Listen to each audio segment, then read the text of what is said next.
dans un certain contexte très particulier, les fourmis sont plus intelligentes que nous, humains. Voici la vidéo du jour où on voit des fourmis résoudre un problème complexe pour arriver à faire passer un objet en forme de T d'un côté à l'autre d'une plateforme. On voit qu'il y a quand même beaucoup de configurations, en tout cas elles tâtonnent un petit peu, mais elles s'en sortent bien quand même. Oui, elles vont y arriver, vous allez voir dans la vidéo petit à petit. Ce sont des fourmis folles à longue corne, c'est leur nom. Et donc, vous allez voir, oui, voilà, elles finissent par y arriver, Let's exactement.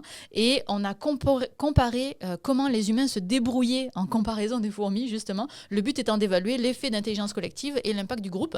Évidemment, la taille de l'objet a été ajustée, parce que ce n'est pas une épreuve de force. Donc, c'est vraiment une épreuve de résolution de problème. Ouais, puis j'imagine que ça augure pas trop bien pour nous les humains. Tu penses? Ouais. Alors, ça dépend des scénarios. Ils ont testé 4 situations différentes. Ils ont testé un groupe de fourmis, une fourmi seule, un groupe d'humains et un humain seul. À noter aussi que dans certains groupes, donc pas dans tous, les humains n'avaient pas le droit de communiquer. Donc, ils avaient des masques, interdiction de parler, Oula. lunettes de soleil, etc. etc. Pas les meilleures conditions, quoi. Pas les meilleures conditions.